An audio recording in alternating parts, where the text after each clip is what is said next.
টাকা থাকলে হজ করা যায়, নামের শুরুতে আল্লাহ শব্দ লেখা যায়, কিন্তু সত্যিকারের হাজি কিন্তু হওয়া যায় না। টাকা থাকলে দান করা যায়, কিন্তু সত্যিকারের দানবীর কিন্তু হওয়া যায় না। টাকা থাকলে বড় বড় বিল্ডিং করা যায়, কিন্তু সত্যিকারের ধনী সাজা কিন্তু যায় না। ঠিক তেমনি ভাবে নামাজ শুধুমাত্র পড়লে নিজেকে নামাজি হিসাবে পরিচয় দেওয়া যায় ঠিকই, কিন্তু সত্যিকারের নামাজি কিন্তু হওয়া যায় না। বলেন ঠিক কিনা? আমার প্রাণপ্রিয় আসামবাসী কি বুঝাতে চাই? হজ করলেই যেমন সত্যিকারের হাজি হওয়া যায় না, দান করলেই যেমন বড় দানবীর হওয়া যায় না, আমার বন্ধুরা রোজা করলেই যেমন সত্যিকারের রোজাদার হওয়া যায় না, নামাজ পড়লেই যেমন সত্যিকারের নামাজি হওয়া যায় না, ঠিক তেমনি ভাবে চামড়া কাটলে আর মুসলমানের ঘরে জন্ম নিলে সত্যিকারের মুসলমান হওয়া যায় না। সত্যিকারের মুসলমান হওয়ার জন্য জীবনের প্রত্যেকটা পড়তে প্রত্যেকটা কর্মের দ্বারা প্রমাণ করতে হবে যে আমি মুসলমান। বলেন ঠিক কিনা? এই জন্যই তো আল্লাহ তাজিল করে দিলেন, লাহুম কুলুবুন লা ইয়াফকাহুনা বিহা ওয়া লাহুম আ'য়ুনুন লা ইউবসিরুনা বিহা ওয়া লাহুম আযানুন লা ইয়াসমাউনা বিহা উলাইকা কাল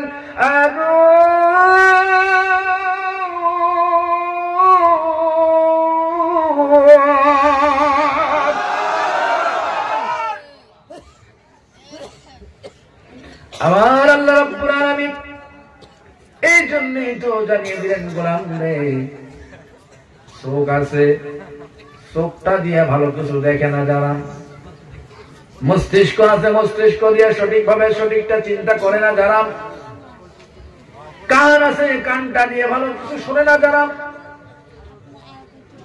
মেধা মস্তিষ্ক মন মানসিকতা সঠিক জায়গায় ব্যবহার করে না যারা, এরা তো মানুষ নয়।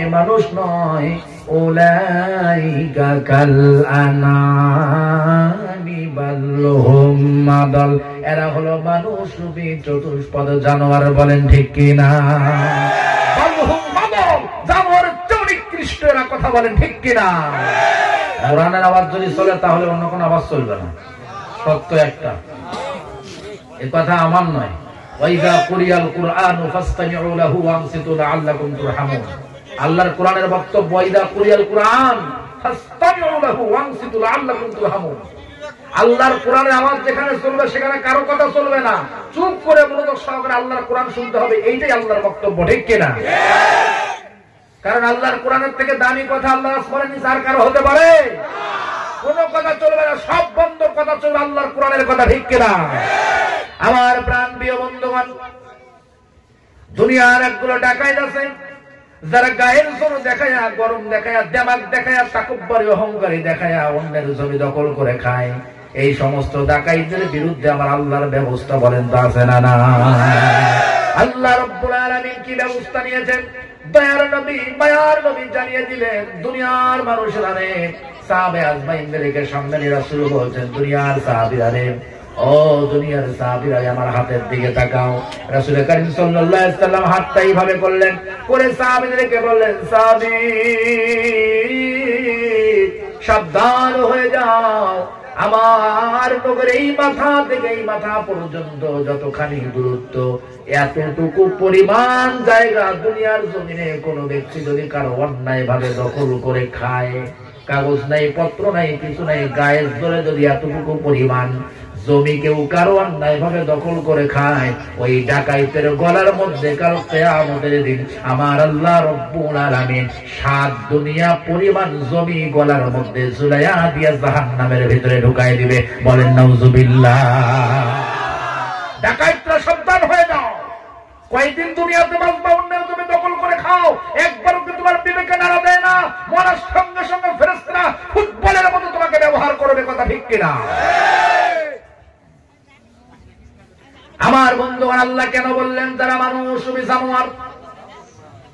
এদের ব্যাপারে আল্লাহ রাব্বুল আলামিন কেন আয়াত নাযিল করে দিলেন? কারণ হলো দুনিয়ার জমিনে কিছু মানুষ আছে, দেখবেন দেখতে মানুষের মতো, কিন্তু ভুঁড়ি একটা বানাইছে 5 নাম্বার ডিয়ার বলের মতো। কথা বলে কেন?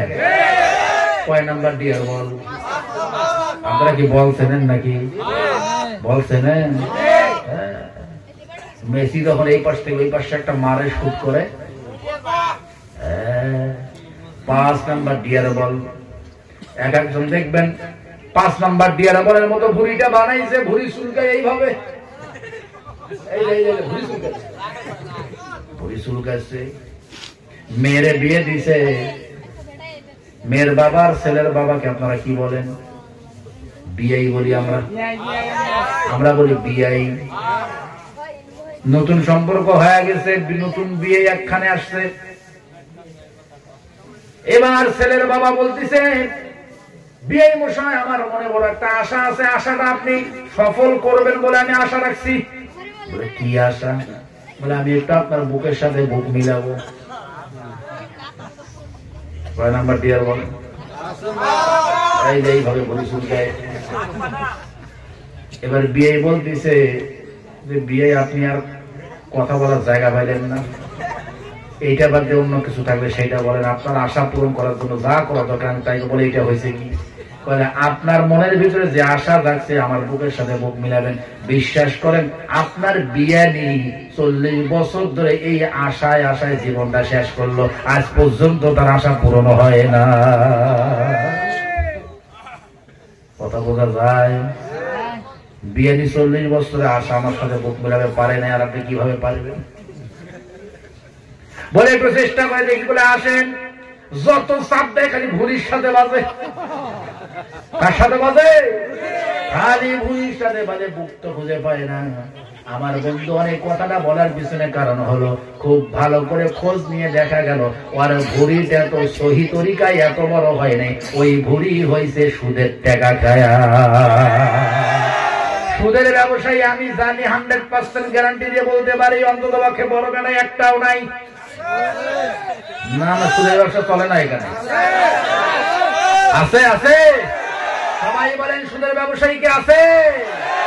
আমার বন্ধু এদের পাওয়ারই আলাদা, এদের পাওয়ারই আলাদা। 2.5 লাখ টাকার হুন্ডা নিয়ে যায় বাজারে মাছ কেনার জন্য, মোটরসাইকেলের পিছনে মাছটা বেঁধে নেয়, মাছের লেজটা মাটির সঙ্গে ছেঁচড়ায় নিয়ে আসে, আর মানুষকে দেখায় দেখ তোরা তো সারাদিন মাথার ঘাম পায়ে ফেলে মাঠে কাজ করে, সন্ধ্যার সময় একটু সামান্য কিছু খরচপাতি করে তরি তরকারি নিয়ে বাড়ি থেকে কোনো মতো জীবনযাপন করি, আর আমি ফুটবাবুর মতো ঘুরে বেড়াই, কোনো কাজকর্ম করি না, গায়ে ঘোলা নাই, জুতা লাগাইছি একটা পায়ে 4,000 টাকা দামের, ঘড়ি একটা 2,500 টাকা দামের, একটা মোটরসাইকেল 3-4 লাখ টাকা দামের, কোট একটা গায়ে দিয়েছি 7,000 টাকা দামের, বাজার থেকে সব থেকে বড় মাছটা কিনে আনলাম। আমরা বলতে চাই ও সুদের ব্যবসায়ী, কপাল পোড়া কুলাঙ্গার রে, জেনে রাখো শুনে রাখো, তুমি তো বাজার থেকে সুদের টাকা দিয়ে রুই কাতলার মিরিগেল কিনে খাও না, তুমি কিন্তু বিশ্বাস করো বাজার থেকে সুদের টাকা দিয়ে টাটকা পায়খানা কিনে খাও। টাটকা পায়খানা কিনে খায়, সুদের টাকা দিয়ে যারা বাহাদুরি করে, এদের মতো কপাল পোড়া বেঈমান কুলাঙ্গার আল্লাহর জমিনে দ্বিতীয় আর কেউ থাকতে পারে না। কথা ঠিক কিনা? আবার দেখবে এগুলা মরলে আবার মাইকিং হয়, ইন্না লিল্লাহি ওয়া ইন্না ইলাইহি রাজিউন, ওই মাইকটার সাথে সাথে থামে দেবেন।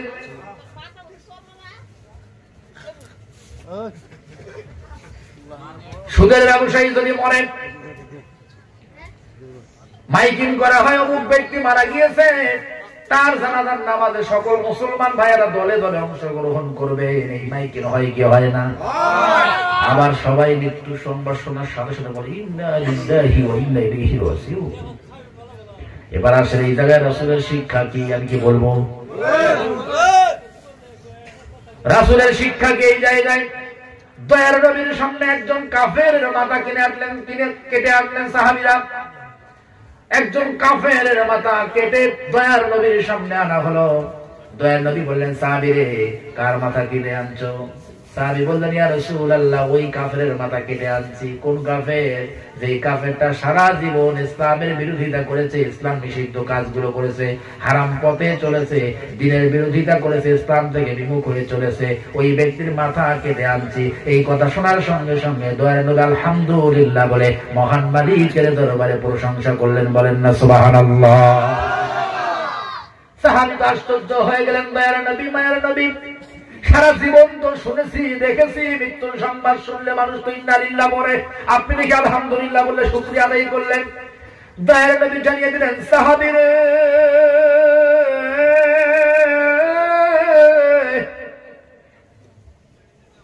মানুষ ইন্না লিল্লাহ পরে তখন বিপদের সংবাদ শোনে যখন, ঠিক কিনা? কিন্তু সাহাবীরে মনে রাখবা, প্রত্যেকটা মানুষের মৃত্যুর সংবাদ কিন্তু ইমানদারের কাছে দুঃসংবাদ নয়। কিছু কিছু ব্যক্তি আছে যাদের মৃত্যুর সংবাদ ইমানদারদের জন্য সুসংবাদ হয়ে যায়। বলেন সুবহানাল্লাহ। আল্লাহ রাসূল এখানে সাহাবা আজমাইনদেরকে শিক্ষা দিলেন, ইসলামের কোন শত্রু যদি, কোরআনের কোন শত্রু যদি ইসলাম থেকে বিমুখ হয়ে যারা জীবন যাপন করে, সুদের ব্যবসায়ী, ঘুষের কারবার যারা করে, সিটারে বাটপারি লম্পটগিরি যারা করে, জেনা ব্যভিচারী যারা করে, মাদক যারা সেবন করে, মদ গাঁজা ইয়াবা হিরোইন ফেন্সিডিল নিয়ে যারা পড়ে থাকে, এই সমস্ত ব্যক্তিরা মরবে যখন, আর এই সংবাদ পাওয়া যখন, সংবাদ শোনার সঙ্গে সঙ্গে আলহামদুলিল্লাহ বলে আল্লাহর প্রশংসা আদায় করবা তখন, এর জানাজার দরকার নাই, গোসলের দরকার নাই, দাফন কাফনের দরকার নাই, কুকুর শিয়াল জানোয়ারের মতো গর্ত ঘুরে এই সুদের ব্যবসায়ী গুলারে তোমরা পুঁতে রাখবা। বলেন তো সুবহানাল্লাহ।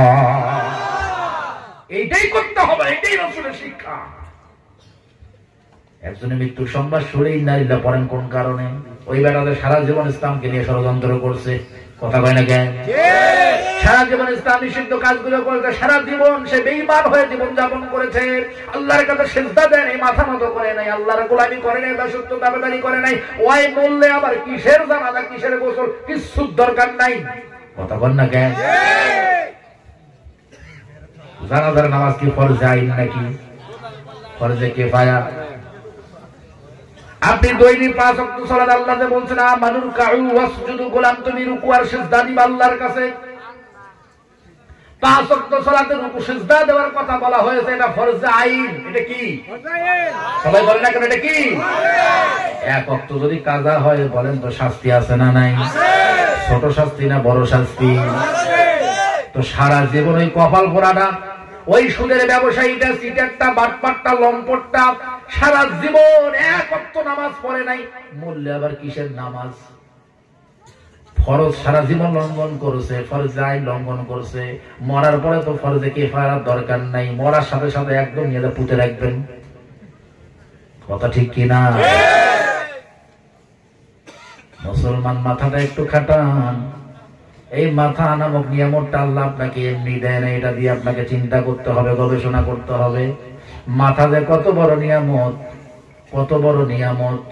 বিজ্ঞান ভিত্তিক চমৎকার একটা তথ্য এখানে আছে, এটা আমি আজকে দেব না, অন্য কোনো দিন দেবো ইনশাআল্লাহ। আমার বন্ধুগণ, শুধু এতটুকু বলি, জমিনে যদি থাকতেই হয় আল্লাহর দেওয়া সত্য মেনেই থাকতে হবে। আল্লাহর সত্য না মানলে দুনিয়ার জমিনে থাকার অধিকার কোনো গোলামের নাই। বলেন ঠিক কিনা? আমার বন্ধুগণ, আল্লাহ রাব্বুল আলামিন বললেন, গোলাম দৈনিক 5 ওয়াক্ত সালাতে আমাকে রুকু দিবি, সিজদা দিবি। তারপরে আল্লাহ রাব্বুল আলামিনের কাছে রুকু দেয় না, সিজদা দেয় না, আল্লাহর নাফরমানি করে। যারা আল্লাহর নাফরমানি করে জীবন পরিচালনা করে, তাদেরকে উদ্দেশ্য করে, তাদের প্রতি আক্ষেপ করে আল্লাহ রাব্বুল আলামিন জানিয়ে দিলেন, কাইফা তাকফুরুনা বিল্লাহি ওয়া কুনতুম আমওয়াতান ফাআহয়াকুম সুম্মা ইউমীতুকুম সুম্মা ইউহয়ীকুম সুম্মা ইলাইহি তুরজাউন। আল্লাহ রাব্বুল আলামিন বললেন, গোলাম রে, কিভাবে তুমি আল্লাহর সাথে নাফরমানি করো, রুকু দাও না, সিজদা দাও না, আল্লাহর কাছে মাথা নত করো না, কিভাবে আল্লাহর সাথে নাফরমানি করো? অথচ ওই আল্লাহ তো তোমাকে মৃত মানুষ থেকে জীবিত মানুষ বানিয়ে দিয়েছেন। সুবহানাল্লাহ, সুবহানাল্লাহ। অকুনতুম আমওয়াতা, তুমি তো মৃত ছিলা, তোমারে জীবিত বানাইছেন আল্লাহ। মাত্র 1 ফোঁটা নাপাক পানি থেকে পরিপূর্ণ সুন্দর একটা দেহ দিয়ে পরিপূর্ণ একটা মানুষ বানায় সমাজের ভিতরে ছাড়িয়ে দিয়েছেন। আল্লাহ বলেন না সুবহানাল্লাহ। সেই আল্লাহর সাথে তুমি কেমন করে নাফরমানি করো? ওই আল্লাহ তোমারে কত কি দিল, এরপরে তুমি কেমন করে আল্লাহর সাথে নাফরমানি করো? আমরা বললাম মাবুদ তুমি আমারে কি দিলা? আল্লাহ বললে গোলাম রে, তুই যাতে করে আমার কাছে মাথা নত করিস, আমার কাছে সিজদা দিস, এই জন্য তো আমি আল্লাহ তোর জন্য অগণিত নিয়ামতের ব্যবস্থা করলাম। আমরা বললাম মালিক রে কি নিয়ামতের ব্যবস্থা করলা? আল্লাহ বললে গোলাম তোর জন্য আমি গরুর গোশতের ব্যবস্থা করলাম। আমরা বললাম আল্লাহ গো গরুর গোশত আমি খাই না, আমার অ্যালার্জি আছে না নাই? আমরা আল্লাহকে বললাম ও আল্লাহ গরুর গোশত খাই না, ওটা তো অ্যালার্জি। আল্লাহ বলে ওটা খাওয়ার দরকার নেই, ছাগলের গোশত খা। বান্দা আবার বলে ও আল্লাহ ছাগলের গোশত তো গন্ধ করে, আমি খাইতে পারি না, আছে না নাই? সবাই কি খাইতে পারে ছাগলের গোশত? ছাগলের গোশত একটা গন্ধ করে না? ও আল্লাহ ছাগলের গোশত খাইতে পারি না, ও তো গন্ধ করে। এবার আল্লাহ বললেন গোলাম গরু ছাগল একটাও খাওয়ার দরকার নাই, দেশি মুরগি খা। এবার বান্দা কয় ও আল্লাহ দেশি মুরগির তো দাম বেশি, কিনতে পারি না, 500 টাকা 400 টাকা কিনি, কয় না কেন? এবার আল্লাহ বলে গোলাম তোর কোন বস্তু খাওয়ার দরকার নাই, এবার তুই মাছ খা, রুই কাতল মৃগেল ইলিশ পাঙ্গাস ব্রিগেড আছে না নাই? আল্লাহ বললে গোলাম হাজারো পদের মাছ তোর জন্য আমি জমিনে দিয়ে দিলাম, এগুলো তুই খা, তবে সত্য একটা, আমার কাছে মাথা নত কর, আমার কাছে সিজদা দে, রুকু দে, সুবহানাল্লাহ। আমরা বললাম ওগো আল্লাহ ওই মাছ আমার ভালো লাগে না, কেন? ওই মাছের কাটা বাছাবাছি আমার বিরক্ত, আমি খাইতে পারবো না, সহজ করে দাও। এবার আল্লাহ বললে গোলাম মাছের কাটা বাছতে সমস্যা হয়, গরুর গোশতে অ্যালার্জি, ছাগলের গোশত গন্ধ, কোন গোশতই চলে না, দিলাম মাছ, মাছে আবার কাটা, এই জন্য খাইতে পারে। আচ্ছা ঠিক আছে মাছও বাদ। এবার তোর জন্য আমি ডিমের ব্যবস্থা করলাম। কিসের ডিম? আল্লাহ। আল্লাহ বলেন কেন? হাঁসের ডিম। বলে ও আল্লাহ ও তো খাইলে গাছ উঠগায়, গাছ উঠগায় না, ও খাইলে গাছ উঠবে, আমি খাবো না। আল্লাহ বলে ব্রয়লার ডিম ব্যাপার বন্ধ করে, তাহলে দেশি মুরগির ডিম ব্যাপার। ও আল্লাহ তো ছোট ছোট একবার 3-4টা মুখে ঢুকে দাও, খাই আমার পত্তা হয় না। আমার প্রাণ প্রিয় বড় বেটাবাসী, হাসির খোরাক দিচ্ছি না, গভীর মনোযোগ দেন। আল্লাহ রাব্বুল আলামিন জানেন গোলাম রে, মাছ গোশ ডিম কিছুই তুই খাবি না, কোনো আফসোস নাই, কোনো আফসোস নাই। আমি আল্লাহ রাব্বুল আলামিন তোর জন্য স্পেশাল একটা নিয়ামতের ব্যবস্থা করলাম। এবার গোলাম বলে আল্লাহ কি সে স্পেশাল নিয়ামত? আল্লাহ বলে গোলাম আমি তোর জন্য মিনারেল ওয়াটারের ব্যবস্থা করলাম। ওই মিনারেল ওয়াটার তুই খার, আমি আল্লাহর কাছে মাথা নত কর। ওই মিনারেল ওয়াটার খার, আমি আল্লাহর কাছে সিজদা দে, রুকু দে। ওই মিনারেল ওয়াটার খার, আমি আল্লাহর কাছে মাথা নত করে জীবনটা কাটিয়ে দে। আওয়াজ দিয়ে বলা যাবে কি সুবহানাল্লাহ? এবার গোলাম ডাক দিয়ে বলে আল্লাহ,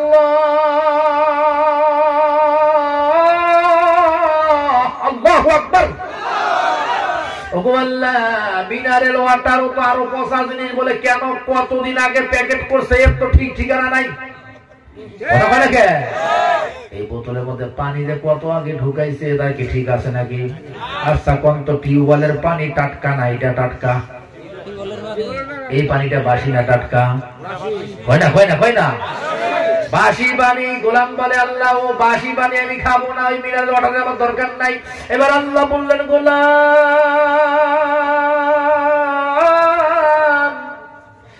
মাথা নষ্ট করিস না রে গোলাম, চিন্তা করিস না রে গোলাম, আমি তোর জন্য এই পচা মিনারেল ওয়াটারের কথা বলি নাই। যে মিনারেল ওয়াটার দুনিয়ার মানুষ মেশিন দিয়ে প্যাকেট করেছে, ওই মিনারেল ওয়াটারের কথা বলি নাই।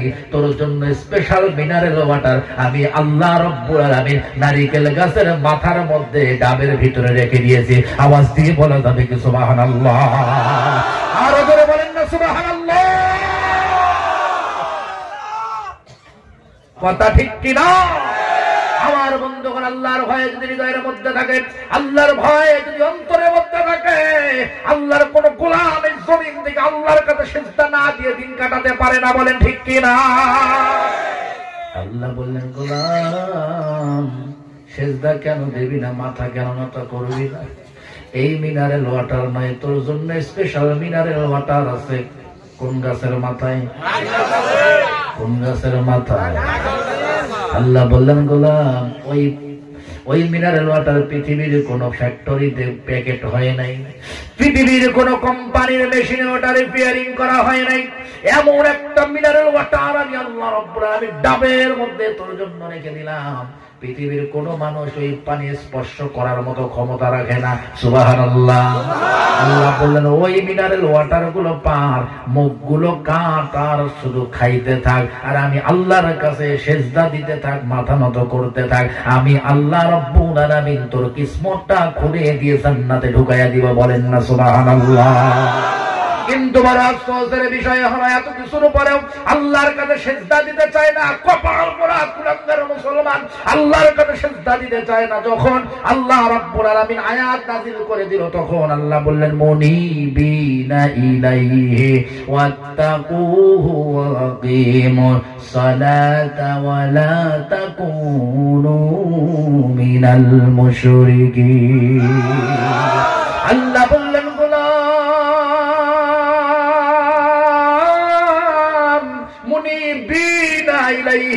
কোন দিকে মুখ ফিরাইছো, কোন দিকে মুখ করে বসে আছো, মুখ এবার ঘুরাও আল্লাহর দিকে। সুবহানাল্লাহ। মুখটা ঘুরাতে হবে আল্লাহর দ্বীনের দিকে, কোরআনের দিকে, আখিরাতের দিকে, কিবলার দিকে। মুখটা এবার ঘুরাও। ওয়াত্তাকুহু, মালিকটারে ভয় করো। ওয়াকিমুস সালাহ, ওয়াকিমুস সালাহ, সালাত প্রতিষ্ঠা করো। চিল্লায় বলেন না সুবহানাল্লাহ।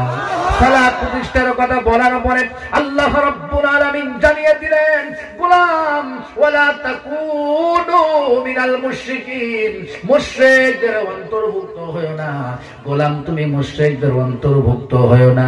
আমার বন্ধুগণ, অত্যন্ত লক্ষণীয় বিষয় হলো সালাত প্রতিষ্ঠার কথা বলার পরে আল্লাহ রাব্বুল আলামিন কেন বললেন মুশরিকদের অন্তর্ভুক্ত হয়ো না? তার মানে কথার দ্বারা আল্লাহ রাব্বুল আলামিন হুঁশিয়ারি সংকেত দিয়ে দিলেন, কোন গোলাম যদি দিনের পর দিন, মাসের পর মাস, বছরের পর বছর যদি আল্লাহর কাছে সিজদা না দেয়, মাথা যদি না করে, সালাত যদি আদায় না করে, তাহলে ওই ব্যক্তিটা কোনো এক সময় মুশরিকদের কাতারে দাঁড়িয়ে যাওয়ার সম্ভাবনা আছে। বলেন না নাউজুবিল্লাহ।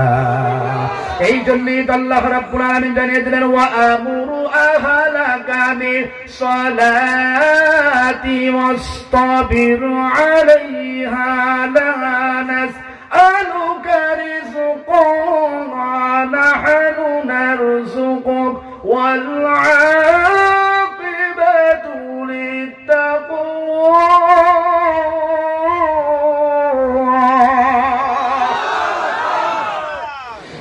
আমার বন্ধু, আল্লাহ বললেন ওয়া'মুর আহলাকা বিসসালাত। ও দুনিয়ার জমিনের বাবারা, তুমি তো সন্তান তিনটা জন্ম দিয়েছো, তিনটা সন্তান আছে, একটা স্ত্রী আছে। এই যে চারটা সদস্য তোমার পরিবারে আছে, এই চারজন সদস্য নামাজ পড়লো কি পড়লো না, এই ব্যাপারে কিন্তু কিয়ামতের দিন তোমাকে আল্লাহর কাছে জিজ্ঞাসা করা হবে। বলেন ঠিক কি না? দেখবেন অনেক মানুষ হাজি, অনেক মানুষ নামাজি, অনেক মানুষ জুব্বাওয়ালা, দাড়িওয়ালা, টুপিওয়ালা, নামাজি, নামাজের ফার্স্ট কাতারের মুসল্লি, খুব ভালো কথা। কিন্তু এই ব্যক্তির বাড়িতে যে স্ত্রীটা আছে সারা জীবন বেনামাজি, নামাজ পড়ে না। একজন দেখবেন 5 ওয়াক্ত নামাজ পড়ে, তার 3টা সন্তান আছে, একটাও মসজিদে যায় না। এমন নামাজি বলেন তো এই দেশে আছে না? না। আমার বন্ধুগণ মনে রাখবেন, আল্লাহ কিন্তু বলেন নাই শুধু ওয়াসতাবির আলাইহা, তুমি সালাতের উপর প্রতিষ্ঠিত থাকো, এই কথা বলেন নাই। এই কথা বলার আগে আল্লাহ বলেছেন ওয়া'মুর আহলাকা বিসসালাত। তোমার পরিবারে যতগুলো সদস্য আছে, এই সদস্যগুলোকে সালাতের উপর প্রতিষ্ঠিত রাখতে হবে। এইটা হচ্ছে সর্বপ্রথম আল্লাহর বক্তব্য। এরপরে আল্লাহ রাব্বুল আলামিন বললেন তুমি নিজেও ওয়াসতাবির আলাইহা, সালাতের উপর প্রতিষ্ঠিত থাকো। এই কথা বলার পরে আল্লাহ বললেন লা নাসআলুকা রিজকা, গোলাম রে আমি তোমার কাছে রিজিক চাই না, আমি তোমার কাছে রিজিক চাই না। নাহানু নারযুকুক, আমি আল্লাহ রাব্বুল আলামিন তোমার রিজিক দেই। বলেন না সুবহানাল্লাহ। এবার বলেন তো আল্লাহর কাছে রিজিক আছে না নাই? কম না বেশি? কেমন করে বুঝবেন? আমি কি একটু বুঝাই দিব? চলেন একটু বিজ্ঞানের কাছে যাই। শুধুমাত্র কোরআন দিয়ে কোরআন বলতে হবে না, বিজ্ঞানের সাথে একটু মিলান, তাহলে আরো মজা লাগবে। ও যুবক বন্ধুরা, বিজ্ঞানীরা জানিয়ে দিল আল্লাহর কাছে রিজিক আছে না নাই।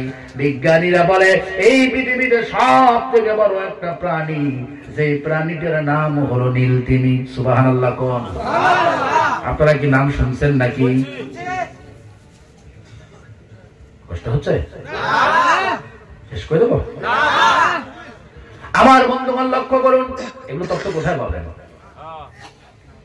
অনেক কষ্ট করে সংগ্রহ করে আপনাদেরকে দিচ্ছি। আর একটা কথা মনে রাখবেন, শুনলে জীবনে কোনোদিন ইমানদারদের ভাগ্যের পরিবর্তন হওয়ার সম্ভাবনা।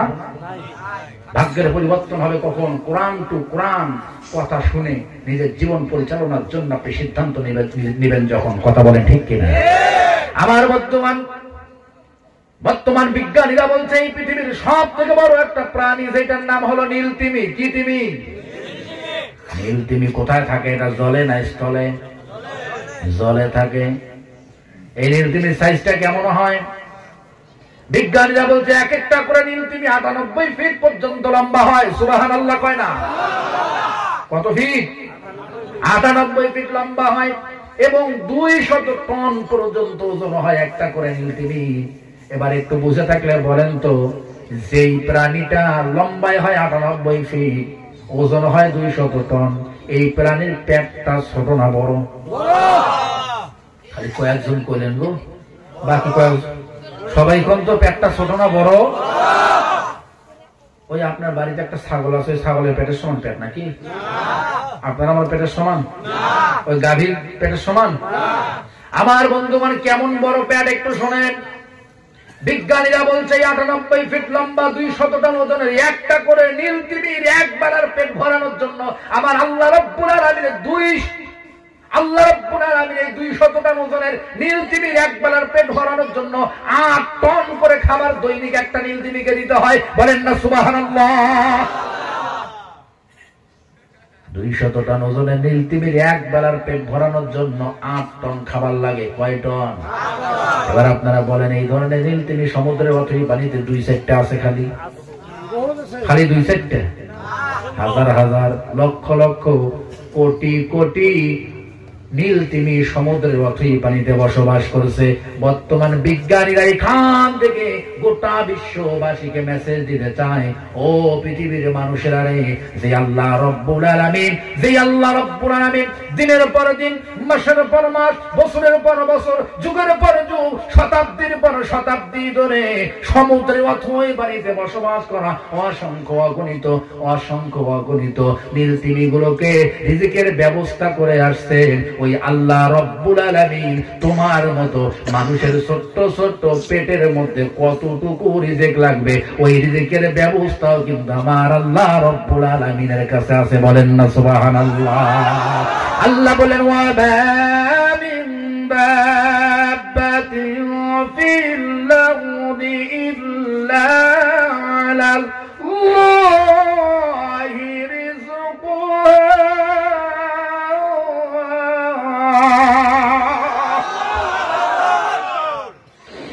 আমার প্রাণপ্রিয় বন্ধু, আল্লাহ রাব্বুল আলামিন বললেন, গোলাম রে, ওমা মিন দাব্বাতিন ফিল আরদি ইল্লা আলাল্লাহি রিজকুহা, জমিনে বিচরণশীল এমন কোন প্রাণী নাই, শুধু মানুষ তুই নয়, তোর কথা বলি নাই, এমন কোন প্রাণী নাই যেই প্রাণীর রিজিকের ব্যবস্থা আমি আল্লাহ রাব্বুল আলামিন করি নাই। বলেন না সুবহানাল্লাহ? এই জন্যই আল্লাহ বললেন, ওয়া আমুরু আহলাকা বিসসালাতি ওয়াসতাবির আলাইহা লা নাসআলুকা রিজকান নাহনু নারযুকুক ওয়াল আকিবাতু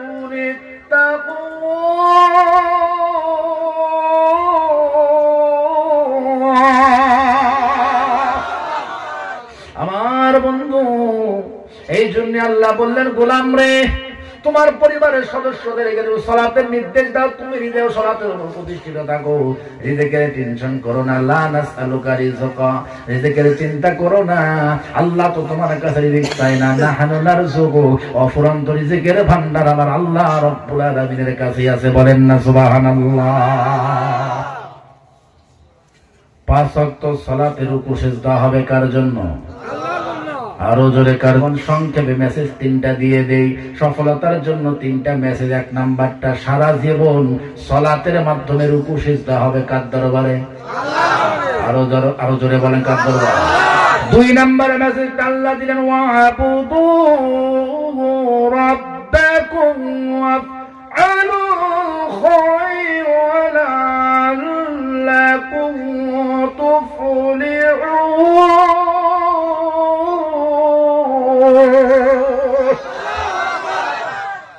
আমার প্রাণপ্রিয় বড় বেটাবাসী, আল্লাহ রাব্বুল আলামিন বললেন, গোলাম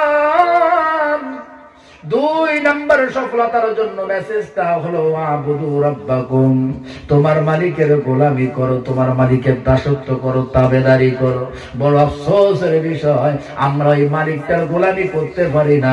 আমরা আজকে গোলামি শুরু করে দিয়েছি শয়তানের। বলেন ঠিক কি না? আজকে শুধু গোলামি চলে শয়তানের। শয়তান যেটা বলে সেইটাই করে। ও মুসলমান, তোমার বিবেক কোথায় গেল? আকল কোথায় গেল? জ্ঞান বুদ্ধি কোথায় গেল? মস্তিষ্ক তোমার কোথায় গেল? শয়তান বলে, গোলাম তুই জিনা কর, আপনি জিনাই করেন।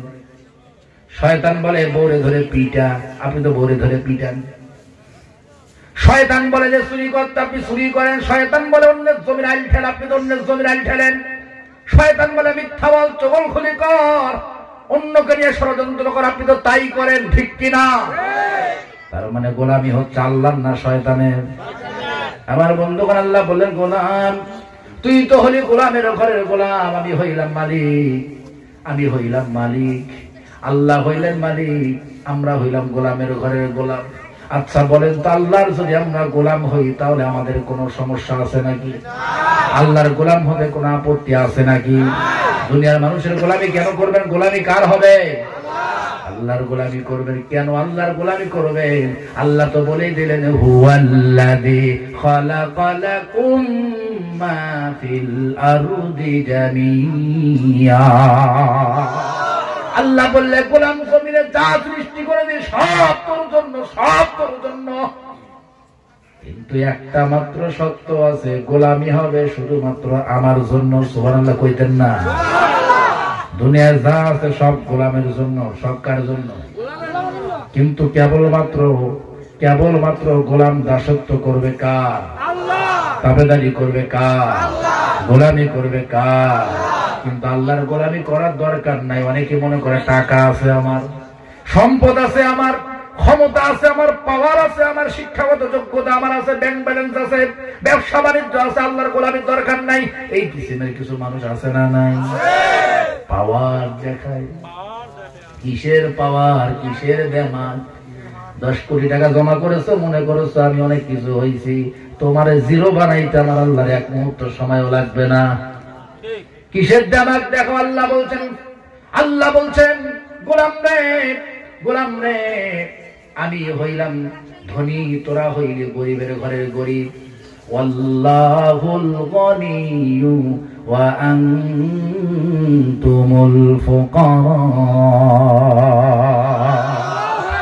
ও দুনিয়ার দেমাগওয়ালা মানুষেরা, কিসের দেমাগ দেখাও? তোরা তো সব ফকিরের ঘরের ফকির। কি আছে তোমার? যা আছে সবই তো আমার, তোমার তো কিছুই নাই। ঠিক কিনা? তোমার কি আছে? চাকরি বাহাদুরি করো, ওই চাকরিটারও তো মালিক আমি আল্লাহ। কথা কয় না কেন? ব্যবসার বাহাদুরি করো, ব্যবসাটার মালিক তো আমি আল্লাহ। ঠিক কিনা? রূপ সৌন্দর্যের বাহাদুরি করো, শরীরের রক্তের বাহাদুরি করো, রক্তের গরম দেখাও, ওই রক্তের গরম ঠান্ডা করতে আমার আল্লাহর 1 সেকেন্ডের সময় লাগবে না। ঠিক কিনা? বাহাদুরি। অনেকে হয়তো মন খারাপ করবেন ওয়াজ শুনে, কিচ্ছু করার নাই, কিচ্ছু করার নাই। অসুখ যদি হয় ডাক্তারের কাছে যদি রোগীকে নিয়ে যান, রোগী যতই চিল্লাচিল্লি করুক, রোগীকে সুস্থ করার জন্য যেই চিকিৎসার দরকার ওই চিকিৎসায় ডাক্তারকে দিতে হবে। সমাজের মানুষ আজকে বিভিন্ন রোগে আক্রান্ত হয়েছে, তাদেরকে সুস্থ করবার জন্য কোরআনের মাহফিল। ঠিক কিনা? এই কোরআনের মাহফিল থেকে বক্তাকে ওই কথাগুলোই বলতে হবে, যেই কথা বললে সমাজের মানুষের হৃদয় থেকে সমস্ত রোগ দূর হয়ে সত্যিকারের সুস্থ মানুষ হিসাবে চলতে পারবে। বলেন ঠিক কিনা? এবার বলেন তো দেখি, জমিনে যা আছে সব কার? আপনার মোটরসাইকেলটা আছে 2 লাখ টাকার, ওটা কার? শরীরের রক্ত আছে, এটা কার? রূপ সৌন্দর্য আছে, এটা কার? শিক্ষাগত যোগ্যতা নিয়ে পাওয়ার দেখাচ্ছেন, এটা কার? সব যদি আল্লাহর হয়, আপনার কিছু আছে নাকি? কিছুই নাই, আপনি হলেন ফকির। এটা আমার কথা নয়, রাগ করার দরকার নাই। আল্লাহুল গনিয়্যু ওয়া আনতুমুল ফুকারা, কোরআনের দলিল। আল্লাহ বলছেন আমি কেবলমাত্র ধনী, আর কেউ ধনী নাই। সুবহানাল্লাহ কইতেন না? একজন ধনী। কয়জন? বলেন তো ধনী কয়জন? এই যে শাহাদাত আঙ্গুলিটা আকাশের দিকে উঠান, এই শাহাদাত আঙ্গুলিটা আকাশের দিকে উঠান। বলেন তো ধনী কয়জন? কে? আকাশের দিকে উঠে আল্লাহকে সাক্ষী রেখে বলেন ধনী কে? ধনী কে? আমরা যারা আছি সবাই হচ্ছে গরিবের ঘরের গরিব, কথা ঠিক কিনা? তবে হ্যাঁ, আমাদেরও ধনী হওয়ার একটা রাস্তা আছে, কিন্তু সেই রাস্তাটা কিন্তু টাকা পয়সা অর্জন করে নয়, অট্টালিকার মালিক হয়ে নয়। ওই ধনীটা হওয়ার জন্য একটা জিনিস লাগবে, যে জিনিসটা অর্জন করেছেন হযরতে বেলাল রাদিয়াল্লাহু তাআলা আনহু। বলেন না সুবহানাল্লাহ? আজকে আর ওই বেলালের কথাটা বলবো না, আর একদিন বলবো। চলেন সামনের দিকে যাই, সময় যেহেতু নাই শেষ করতে হবে। তাহলে আল্লাহ বললেন গোলাম, সফলতা অর্জনের জন্য 2 নাম্বার যে মেসেজটা আছে, এটা হলো জমিনে যতক্ষণ থাকবে একমাত্র গোলামি হবে কার? এবার 3 নাম্বারে আল্লাহ ডাক দিয়ে বলছে ওয়াফআলুল খায়রা লাআল্লাকুম তুফলিহুন।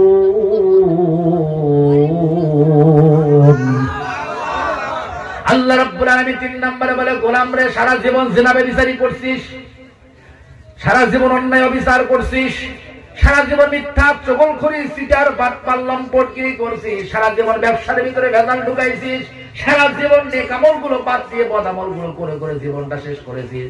আল্লাহ বললেন ওয়াফআলুল খায়র, নেক আমলগুলো করো, নেক আমলগুলো করো, নেক আমলগুলো করে জীবনটা কাটাবা যখন, আমি আল্লাহ তোমার সফলতার জন্য চাবিকাঠিগুলো আমি আল্লাহ তোমারে ম্যানেজ করে দিব তখন। বলেন সুবহানাল্লাহ।